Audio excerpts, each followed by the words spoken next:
become a very controversial topic.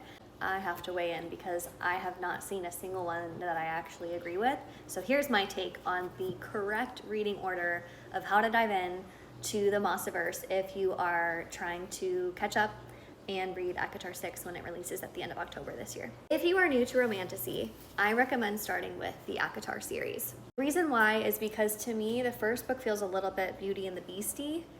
I remember thinking that when I was reading it and kind of being a little bit confused, a little annoyed too. But I very quickly fell in love with it. And that was my introduction to romantasy. And now I attend the romantasy convention in Orlando every year with my sisters. If that tells you anything. I would start with the acotar series, read the whole acotar series, so all the way up even to the most recent book, which is Silver Flames. After completing the whole acotar series, not breaking it up like I keep seeing, don't break it up. Then read the Throne of Glass series, which is my personal favorite of all time. The reason why is because acotar is more romantasy, so more romance heavy. Throne of Glass is more straightforward fantasy, more Lord of the Rings kind of feel.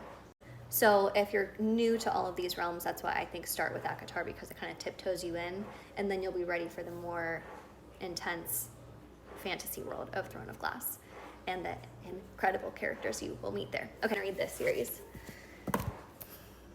If you know me, you know I have feelings about that series. You're tiptoeing into this realm. acotar is the most user-friendly, I would say. Throne of Glass is a little bit more hefty and intense. This one, I think it's the most difficult to understand. In order for it to be worth it for me to read it, I had to know this, so I'm telling you. There's a direct crossover between these stories. So it starts in the second book, and then obviously in the third book of this series, a lot of it is in there, but there's a direct crossover between this series and the acotar series. acotar series, the whole thing, I keep seeing people telling people to break it up. Don't break it up. You will squirrel and you'll get so freaking confused. You'll get overwhelmed. Then you'll try to dive into Throne of Glass. And then when you get back to acotar, you'll be very, no. This is my personal opinion. If you feel differently, if you've done things differently and you swear by it, I am genuinely tickled for you. I promise.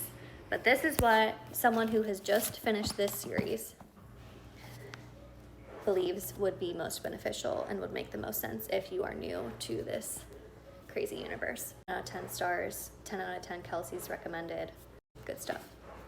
That's it. Big hugs.